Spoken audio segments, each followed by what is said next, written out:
share I'm resilient in your life.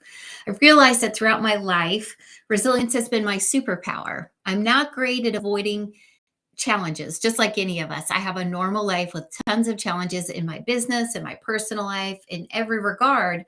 But my superpower is knowing how to be resilient and knowing how to teach people how to be that way. I learned this throughout my entire lifetime, and I've created an entire course to help you do the same. Tonight's specific slice of that is how to be resilient when treating Bell's palsy. If you're not familiar, Bell's palsy, and actually this applies to any illness, right? Any trauma or illness, like how do you bounce back when something big happens? Bell's palsy is when you experience trauma to your seventh cranial nerve and half your face is usually paralyzed. It can be temporary or permanent. The degrees of paralysis wildly vary. And tonight I've actually not worn my WavWatch, which is one of my modalities of therapy that I use, sound therapy, so you can kind of see the residual effects that I have from Bell's palsy. You'll notice my right eye is somewhat smaller. People are like, can you just open it more? And no, it's not about effort. It's about muscle death, I think, right? There's just nothing here from where it was paralyzed. You'll also notice that my mouth is not symmetrical. I can't do he doesn't come to the party. This impacted my life in a variety of ways, including making it more difficult to eat. Your eye freezes open. So if you're experiencing that, know that I have some tips and tricks for how to address that and how to help you through it. And I feel for you. I'm cheering for you. I believe in your full restoration. But how do you stay resilient through it? And I think the first thing is that you've got to understand what causes it and try to not just treat the symptoms, but see what you can do to eliminate the recurrence. So I've had Bell's palsy twice, so I appreciate the power of having it more than once. And what I began to realize is that throughout my life, when I was exposed to harsh chemicals in cleaning, or maybe walk through a candle store or things like that, I was very sensitive to smells and tastes. And I often related that to my hormones. But in fact, it turned out that I just wasn't able to handle the toxic load that I exposed myself to all the time. My assumption was if I could buy it at a big box store or just my local store, that it had to be safe. I couldn't possibly being exposed to anything dangerous.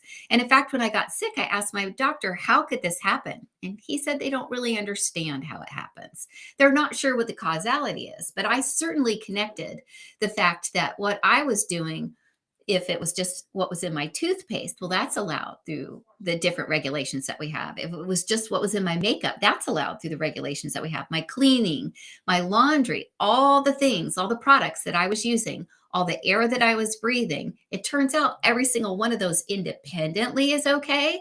Those microaggressions added up to my system failure.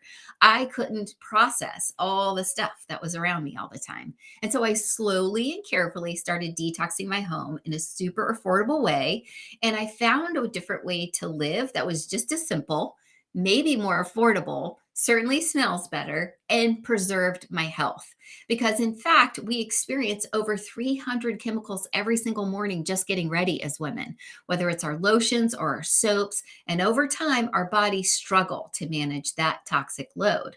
So everything added up for me and it impacted me all at once. So my suggestion to you is to see what is surrounding you. If you have a lot of fake smells or fragrance in the air and you often have migraines, those may be connected. We're learning more and more about this in the United States. And a lot of the times, what's already illegal in other countries is still legal here, simply because there was one sweeping regulation that actually grandfathered in over 3,000 chemicals under the word fragrance. So when you read the word fragrance, you might be thinking, oh, that can't be harmful. It can definitely be a challenge for us. It can have endocrine disruptors. It can have all sorts of impacts on our health. A good place to look at information for this would be EWG. They do a great job of kind of sourcing what's safe and giving you feedback on what you can use that's safe. And a lot of the times, you can get that over the counter in a store. Just be thoughtful because they're not always, there's something called greenwashing. And greenwashing is like fresh and clean. You're thinking, oh, that must be healthy. And then when you look at it, it turns out there's 48 chemicals listed. It's not that healthy. So for me, part of what helped me was knowing that I was setting the stage for my future success, and my healing was increased, I believe, by creating an environment that was more conducive to my health, that supported my health more.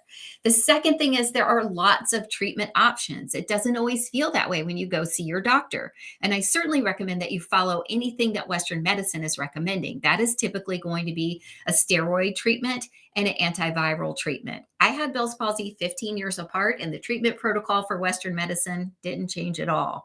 That shocked me. I thought in that period of time, something that affects over 40,000 Americans a year would have been researched and there would be more resources, but I was wrong. There isn't. So don't stop there. Definitely follow your doctor's orders, but I would add more things to that. I found things that helped me a lot 20 years into my journey. I found the WavWatch.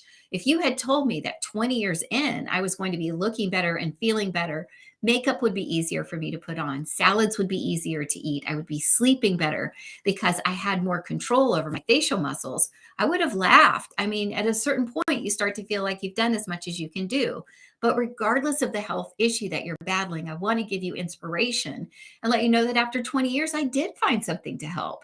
And tomorrow night for that video, I will wear it so you can see the actual difference. The other thing I would say is that when you're living with Bell's palsy or any illness, attitude really does make a big difference. Now, this doesn't mean acting like everything's okay when it's not, but it can really help you just to look at the silver linings that are possible. Without Bell's palsy, I never would have made some major changes in my life that really created a healthier environment for me emotionally, spiritually, and physically. And so it was kind of a call to action for me to stop waiting to live my life, to make some big changes based on how I was feeling and what I was going through that set me up for success in these next years. And it also gave me an entirely new perspective on every product in my home, gave me a business, helped me reach out to other people. I probably get messages couple of times a week from people who have or have friends that have Bell's palsy, and I'm always happy to share all of my experiences. I have a 10-point protocol that I recommend and just some advice, right? Because when you've already been through something, you're the best person to help somebody who's just experiencing it for the first time. So you can learn more about my WavWatch, which is my new favorite thing, by following this link. And if you use my code AmyW, you'll get $100 off. If you'd like to know more about how I started detoxing my home, you can follow that link to Young Living. And of course, we all know that underlying every disease is going to be inflammation. For me in particular, with the inflammation of the seventh cranial nerve, that's what caused the damage because it's encased in bone. It's got nowhere to go. That's why I'm such an advocate of my 11-day Jumpstart that I've been participating in. There's a huge group of us that are doing it. The first time we did it was in January for a long time, and over 1,400 people participated.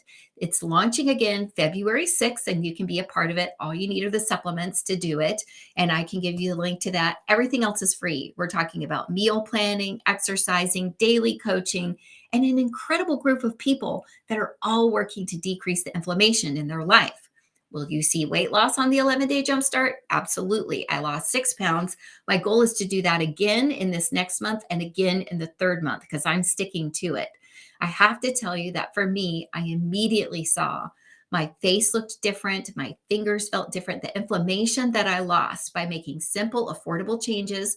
Once you get the supplement, everything else you probably either have at home or could get at the local grocery store. And being part of a community that helped me stick with it, and even if I was having a hard day, kind of inspired me. They gave me choices with my kids, with eating out, with sweets. There's just so much flexibility that it worked for me, even though a lot of things haven't worked in the past. If you're like me and you're getting to that age where it's not as easy to lose weight as it was before, this really changed the game for me, and it taught me so much that I'll be able to carry through the rest of my life. So that's some tips about Bell's palsy. I hope it's been helpful. Share this with someone who's experiencing that. Feel free to reach out to me and I'll share my protocol and my tips, because until you've been through it, it's hard to know how to help a friend or how to help yourself. So I hope tonight is an amazing night for you, that you stay warm and cozy and safe. And then I look forward to seeing you back here tomorrow, Tuesday, live around 5. Take care, everybody.